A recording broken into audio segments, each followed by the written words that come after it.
नमस्कार। दोपहर समाचार में आपका स्वागत है।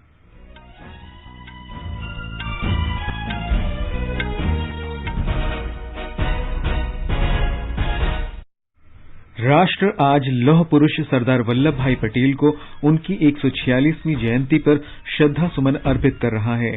प्रधानमंत्री नरेंद्र मोदी ने कहा, सरदार पटेल की प्रेरणा से भारत हर प्रकार की आंतरिक तथा बाहरी चुनौतियों का सामना करने में पूरी तरह से सक्षम हो गया है। गृह मंत्री अमित शाह गुजरात के केवड़िया में राष्ट्रीय एकता समारोह में शामिल हुए। कहा, भारतीयों को सरदार पटेल के बताए हुए मार्ग पर चलकर देश की एकता, अखंडता और समृद्धि के लिए कार्य करना चाहिए। रक्षा प्रमुख जनरल बिपिन रावत आज रात 9:30 बजे आकाशवाणी से सरदार पटेल स्मृति व्याख्यान देंगे। प्रधानमंत्री जलवायु परिवर्तन पर G20 शिखर सम्मेलन के दूसरे सत्र में भाग लेंगे। स्पेन के प्रधानमंत्री और जर्मन चांसलर के साथ आज द्विपक्षीय बैठक भी करेंगे। COP26 जलवायु परिवर्तन शिखर सम्मेलन का आयोजन स्कॉटलैंड के ग्लासगो में हो रहा है। वाणिज्य मंत्री और भारत के G20 शेरपा पीयूष गोयल ने कहा, भारत जलवायु परिवर्तन पर अपनी प्रतिबद्धता को पूरा कर रहा है। भारत में कोविड टीकाकरण अभियान के अंतर्गत 106 करोड़ से अधिक टीके लगाए गए। कोविड से स्वस्थ होने की दर 98.20% हुई। और 2020 क्रिकेट विश्व कप में आज शाम दुबई में भारत का मुकाबला न्यूजीलैंड से और अबुधाबी में अफगानिस्तान का सामना नामीबिया से होगा। दोपहर समाचार में अलका सिंह के साथ मैं निखिल कुमार। देश ने कोविड टीकाकरण अभियान के अंतर्गत 100 करोड़ टीके लगाने का लक्ष्य हासिल कर इतिहास रच दिया है। इस महत्वपूर्ण कार्य में योगदान करने वाले चिकित्सकों, नर्सों और अन्य स्वास्थ्य कर्मियों का आकाशवाणी अभिनंदन करता है। इसके साथ ही हम आपको सतर्क भी करना चाहते हैं कि कोविड अभी समाप्त नहीं हुआ है। आप सभी से हमारी अपील है कि यथाशीघ्र दोनों टीके लगवाएं और अन्य लोगों को भी टीके लगवाने के लिए प्रेरित करें। त्योहारों के समय कृपया इन 3 आसान उपायों का पालन अवश्य करें। मास्क पहनें, 2 गज की सुरक्षित दूरी बनाए रखें, हाथ और चेहरा साफ रखें। कोविड से संबंधित कोई भी जानकारी और मार्गदर्शन के लिए राष्ट्रीय हेल्पलाइन नंबर 011239780046 और 1075 पर संपर्क करें। और अब समाचार विस्तार से। राष्ट्र आज आधुनिक भारत को एकता के सूत्र में पिरोने वाले लौह पुरुष सरदार वल्लभ भाई पटेल को उनकी 146वीं जयंती पर श्रद्धा सुमन अर्पित कर रहा है। ये दिन राष्ट्रीय एकता दिवस के रूप में भी मनाया जाता है। आइए सुनते हैं सरदार पटेल के संबोधन का एक अंश, जिसमें वे देश की एकता के महत्व का उल्लेख कर रहे हैं। हमारा कर्तव्य ये है कि हमें निश्चय कर लेना चाहिए कि हमें हिंदुस्तान में जितने लोग हैं सबको हिल-मिल के भाई भाई की तरह के रहना और एक दूसरे के साथ गुरका गुरकी करने से कोई काम नहीं होगा और इस तरह से नहीं करना चाहिए। कोई भी कौम हो, हिंदू हो, मुसलमान हो, सिख हो, पारसी हो, ईसाई हो, सबको यही समझना चाहिए कि ये हमारा मुल्क है। हमें निश्चय करना चाहिए, इतना हो सके हमसे इतना कोशिश करके आपस में मिलजुल के रहने की कोशिश करें। राष्ट्रपति रामनाथ कोविंद ने आज नई दिल्ली में पटेल चौक पर सरदार पटेल की प्रतिमा पर पुष्पांजलि अर्पित की। केंद्रीय आवासन और शहरी कार्य मंत्री हरदीप सिंह पुरी, दिल्ली के उपराज्यपाल अनिल बैजल, गृह राज्य मंत्री नित्यानंद राय और विदेश राज्य मंत्री मीनाक्षी लेखी ने भी सरदार पटेल की प्रतिमा पर श्रद्धा सुमन अर्पित किए। प्रधानमंत्री नरेंद्र मोदी ने आज लौह पुरुष सरदार वल्लभ भाई पटेल की जयंती पर उन्हें भावभीनी श्रद्धांजलि अर्पित की। इस अवसर पर अपने वीडियो संदेश में श्री मोदी ने कहा कि सरदार वल्लभ भाई पटेल की प्रेरणा से भारत बाहरी या आंतरिक सभी प्रकार की चुनौतियों का सामना करने में सक्षम रहा है। उन्होंने कहा कि भारत केवल भौगोलिक इकाई नहीं है, बल्कि एक राष्ट्र है। भारत सिर्फ एक भौगोलिक इकाई नहीं है, बल्कि आदर्शों, संकल्पनाओं, सभ्यता, संस्कृति, इसके उदार मानकों से परिपूर्ण राष्ट्र है। धरती के जिस भूभाग पर हम 130 करोड़ से अधिक भारतीय रहते हैं, वो हमारी आत्मा का, हमारे सपनों का, हमारी आकांक्षाओं का अखंड हिस्सा है। श्री मोदी ने कहा कि सरदार पटेल ने सदैव एक शक्तिशाली, समावेशी, संवेदनशील, सतर्क और सभ्य तथा विकसित भारत की कल्पना की थी। एक भारत श्रेष्ठ भारत के लिए जीवन का हर पल जिसने समर्पित किया, ऐसे राष्ट्र नायक सरदार वल्लभ भाई पटेल को आज देश अपनी श्रद्धांजलि दे रहा है। सरदार पटेल जी सिर्फ इतिहास में ही नहीं बल्कि हम देशवासियों के हृदय में भी हैं। पिछले 7 वर्षों में राष्ट्र की मजबूती के लिए किए गए उपायों की चर्चा करते हुए प्रधानमंत्री ने कहा कि देश को अनावश्यक पुराने कानूनों की बोझ से मुक्ति दिलाई गई। उन्होंने एकता के आदर्शों को सुदृढ़ बनाने और संचार तथा आधारभूत ढांचा कायम करने पर बल दिया।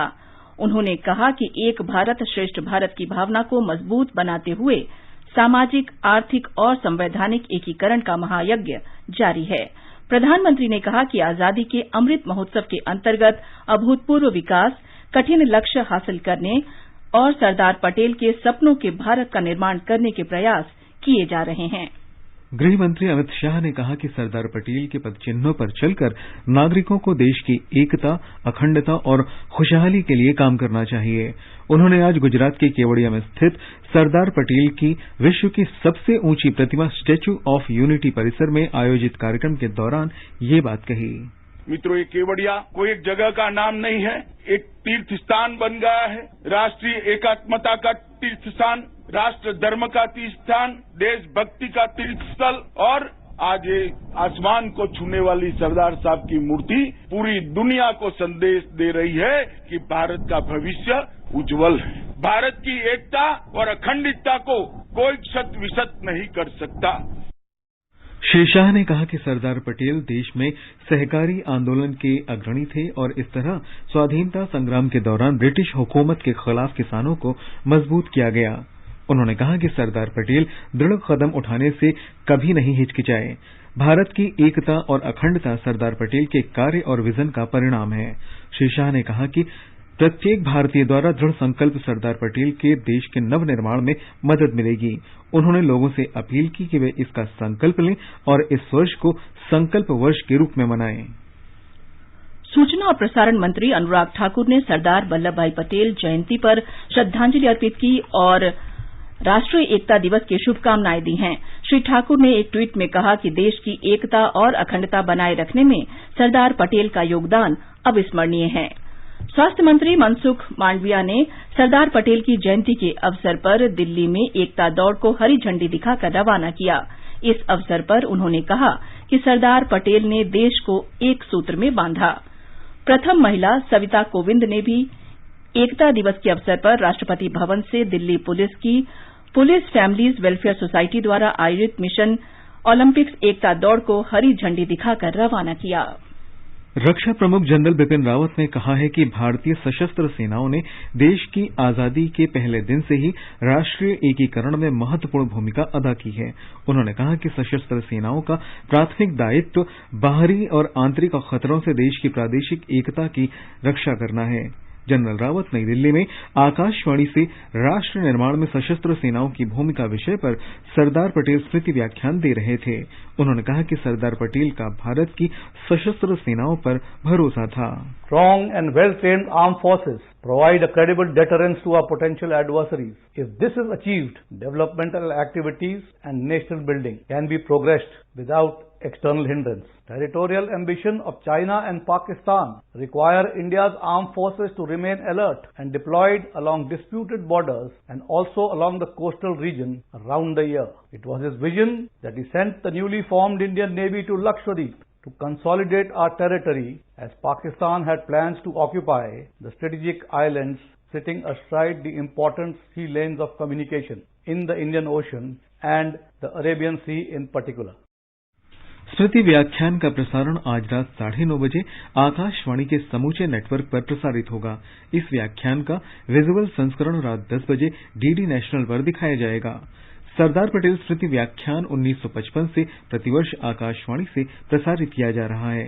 इस श्रृंखला के अंतर्गत सभी व्याख्यान प्रसार भारती के यूट्यूब चैनल के अभिलेखागार में उपलब्ध हैं। राष्ट्रीय रेल संग्रहालय सरदार वल्लभ भाई पटेल और भारतीय रेलवे पर आज से एक प्रदर्शनी लगाकर एकता सप्ताह समारोह मना रहा है।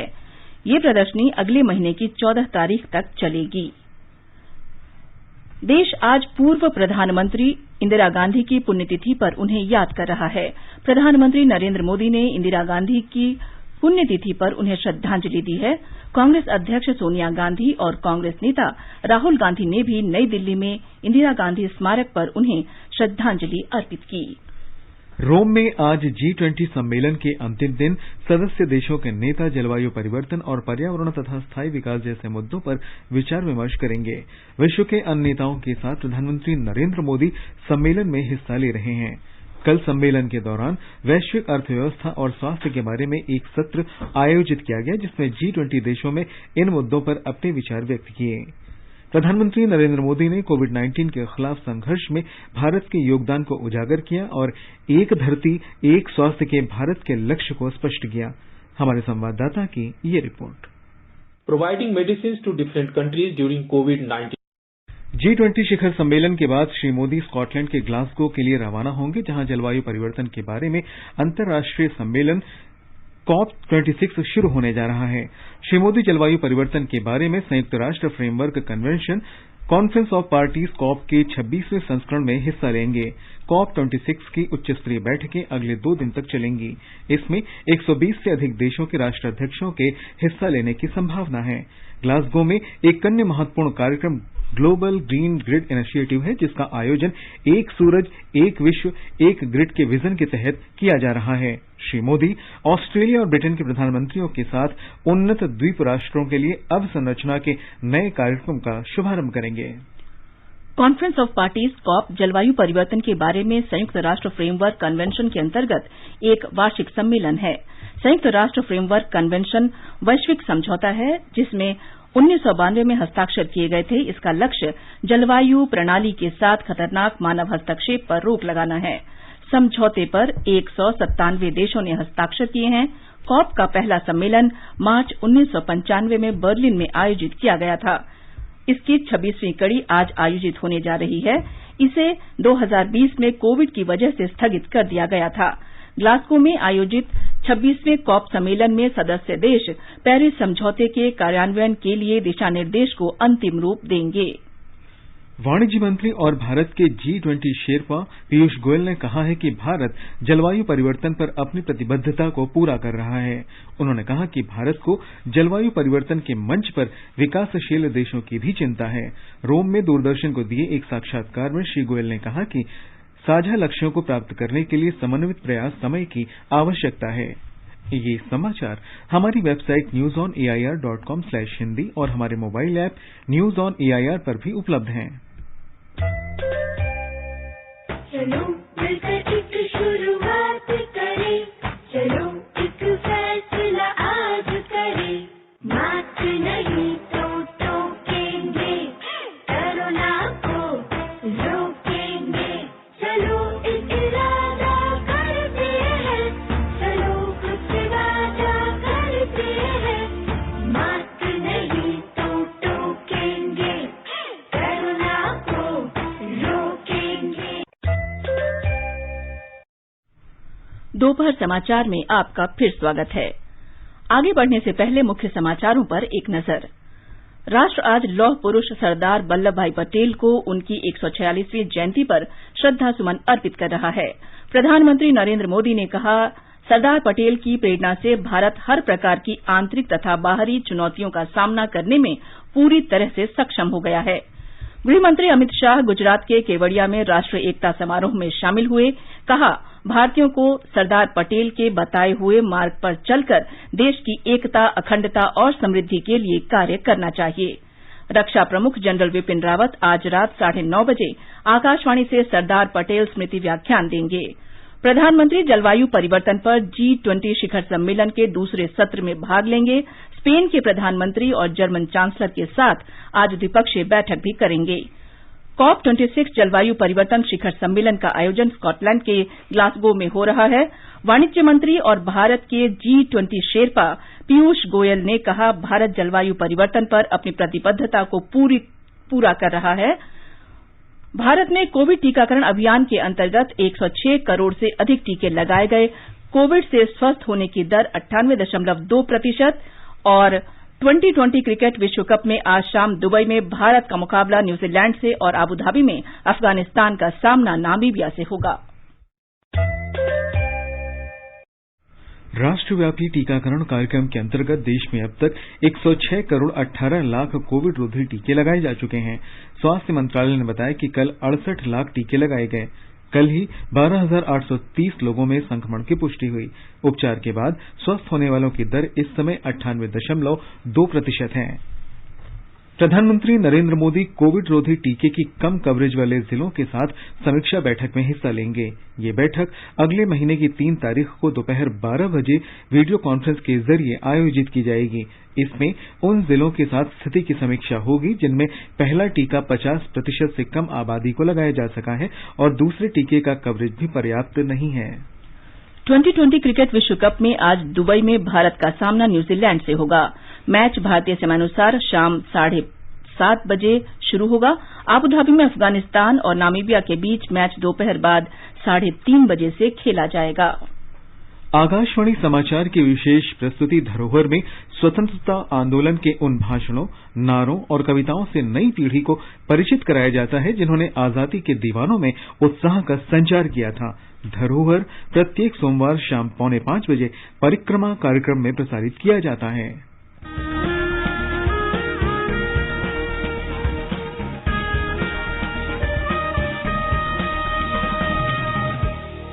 आजादी के आंदोलन के खजाने में ऐसे ढेरों शब्द जिन्होंने बदल दिए इतिहास। तारीख बदलने वाले लफ्जों पर आकाशवाणी समाचार ला रहा है विशेष कार्यक्रम धरोहर हर सोमवार।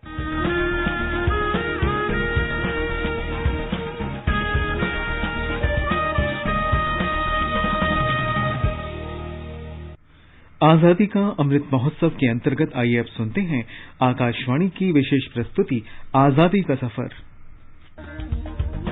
आजादी का अमृत महोत्सव।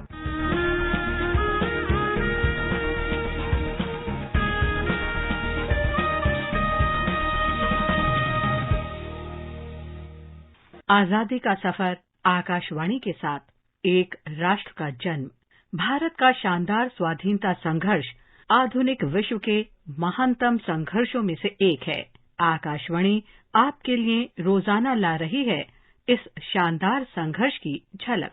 सबसे ऊंचा है सबसे शानदार, जो हो पुरुष है हमारा सरदार। आज यानी 31 अक्टूबर के दिन 1875 में देश के प्रथम उप प्रधानमंत्री सरदार वल्लभ भाई पटेल का जन्म हुआ। औलादी जिगरा मजबूत था वो, इस धरती माँ का सपूत था वो, किसानों का अपना सरदार था वो, हुकूमत पर तेज असरदार था वो। भारत के लौह पुरुष के नाम से लोकप्रिय पटेल की जयंती राष्ट्रीय एकता दिवस के रूप में मनाई जाती है। गुजरात के नाडियाड में जन्मे वल्लभ भाई झावेरबाई पटेल और लाडबा की 6 संतानों में से एक थे। वल्लभ भाई पटेल ने कानून की पढ़ाई की और गोधरा में वकालत करने लगे। 1910 में कानून में उच्च शिक्षा प्राप्त करने के लिए वो इंग्लैंड गए। वहां उन्होंने कड़ी मेहनत की और रोमन कानून में टॉप किया। उन्हें पुरस्कृत किया गया और 3 वर्ष की जगह 2 वर्ष में ही बार में बुला लिया गया। 1913 में वल्लभ भाई भारत लौटे और अहमदाबाद में वकालत शुरू कर दी और शीघ्र ही अत्यधिक ख्याति अर्जित कर ली। 1917 से 1924 तक वल्लभ भाई अहमदाबाद के नगर आयुक्त रहे। इस पद पर आसीन होने वाले वो पहले भारतीय थे।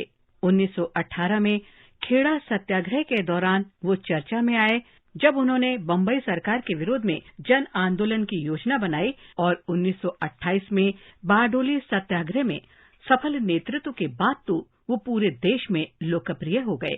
यहाँ उन्होंने करों में वृद्धि के विरोध में जमींदारों के आंदोलन का नेतृत्व किया था। बारडोली आंदोलन में उनके कुशल नेतृत्व के कारण ही उन्हें सरदार की उपाधि मिली। 1930 में जब नमक सत्याग्रह हुआ, तब से लेकर अगस्त 1942 तक जब भारत छोड़ो आंदोलन शुरू हुआ, तब तक सरदार पटेल कई बार जेल गए और कई बार तो 1 वर्ष से अधिक समय तक जेल में रहे। स्वतंत्रता के बाद सरदार वल्लभ भाई पटेल को देश का उप प्रधानमंत्री बनाया गया। इसके साथ ही उन्हें गृह और सूचना तथा प्रसारण मंत्रालय का प्रभार भी सौंपा गया। और इन्हीं उथल पुथल भरे दिनों के दौरान सरदार पटेल ने 560 से अधिक देसी रियासतों के भारतीय संघ में विलय का अत्यधिक जटिल और विस्मयकारी कार्य किया। वीपी मेनन की सहायता से सरदार पटेल ने इंस्ट्रूमेंट ऑफ एक्सेशन का मसौदा तैयार किया, जिस पर इन रियासतों के शासकों को हस्ताक्षर करना था।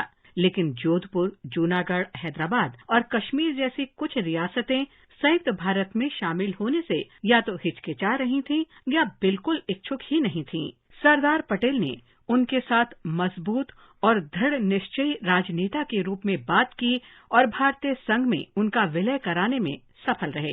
देश में एकता के महत्व पर सरदार पटेल के विचार। हमारा कर्तव्य ये है कि हमें निश्चय कर लेना चाहिए कि हमें हिंदुस्तान में जितने लोग हैं सबको हिल मिल के भाई भाई की तरह के रहना है और एक दूसरे के साथ गुरका गुरकी करने से कोई काम नहीं होगा और इस तरह से नहीं करना चाहिए। कोई भी कौम हो, हिंदू हो, मुसलमान हो, सिख हो, पारसी हो, ईसाई हो, सबको यही समझना चाहिए कि ये हमारा मुल्क है।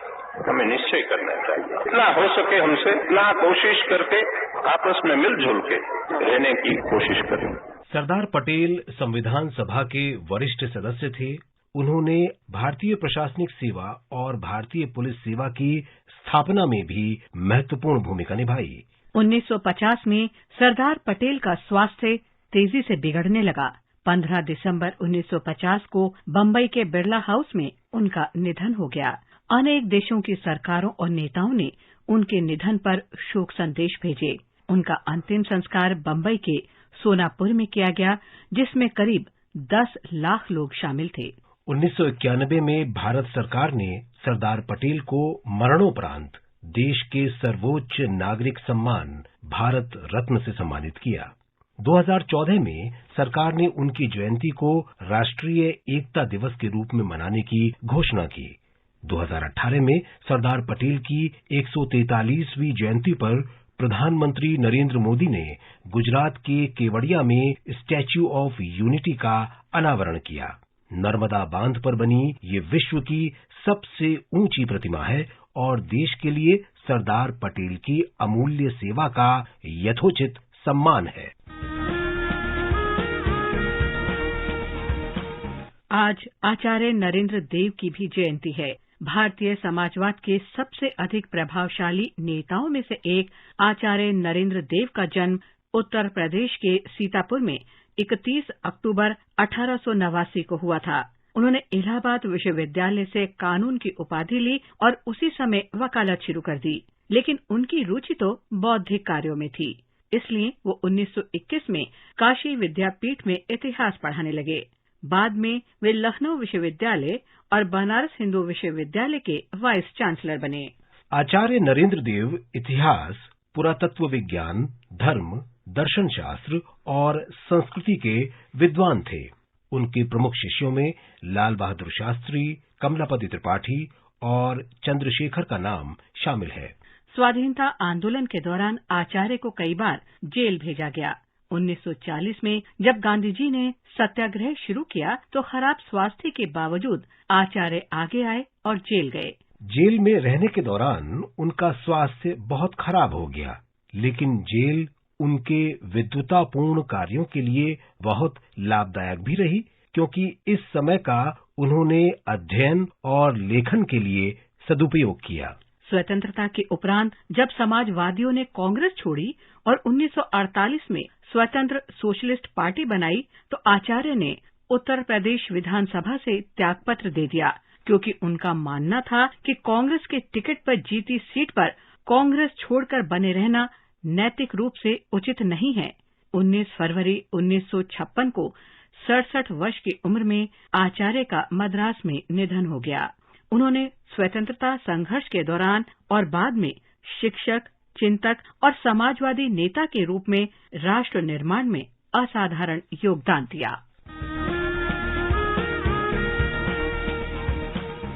आजादी का सफर आकाशवाणी के साथ की इस कड़ी में आज बस इतना ही। कल फिर मिलेंगे एक नई कड़ी के साथ।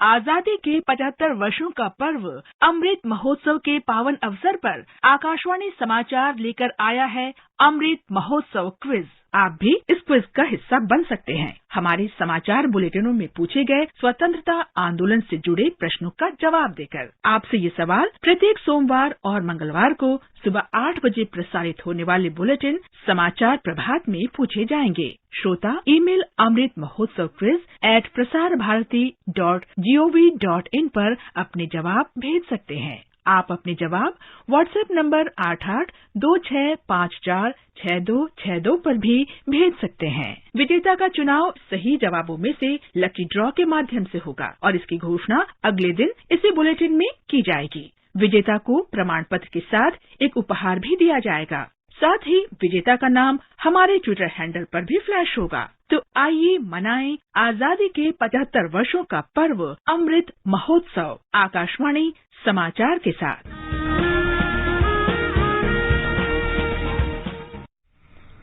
आज का संस्कृति संदेश समर्पित है हिंदी फिल्मों के जाने माने संगीत निर्देशक गायक सचिन देव बर्मन पर।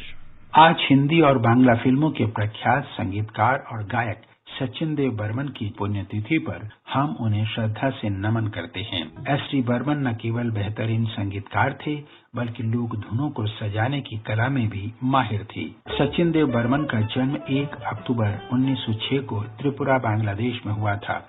कलकत्ता विश्वविद्यालय से बीए करने के बाद उन्होंने शास्त्रीय संगीत, लोक संगीत, मुरली वादन और पाश्चात्य संगीत की शिक्षा ली। 1930 के दशक में उन्होंने कोलकाता में सुर मंदिर नाम से अपने संगीत विद्यालय की स्थापना की। 1932 में उन्होंने कलकत्ता रेडियो स्टेशन पर गायक के तौर पर करियर की शुरुआत की। इसके बाद उन्होंने फिल्मों का रुख किया। 1932 में उनका पहला गाना खमाज रिलीज हुआ। उन्होंने राजकुमार निरशोने के लिए 1940 में एक बंगाली फिल्म में संगीत दिया। 1944 में वे कलकत्ता से मुंबई आ गए। अपने फिल्मी करियर में उन्होंने 80 से ज्यादा फिल्मों में संगीत दिया। एक समय ऐसा भी आया जब उन्होंने 2 साल में 131 गाने रिकॉर्ड कराए।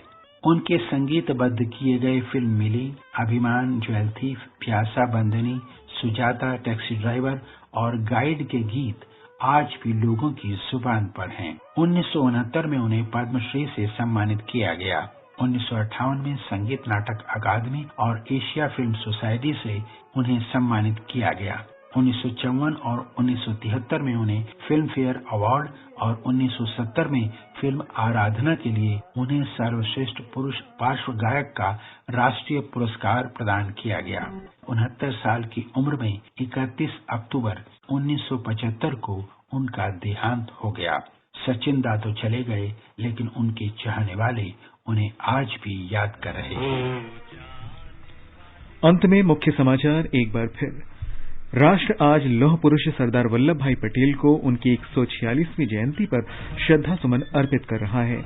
प्रधानमंत्री नरेंद्र मोदी ने कहा, सरदार पटेल की प्रेरणा से भारत हर प्रकार की आंतरिक तथा बाहरी चुनौतियों का सामना करने में पूरी तरह से सक्षम हो गया है। गृहमंत्री अमित शाह गुजरात की केवड़िया में राष्ट्रीय एकता समारोह में शामिल हुए।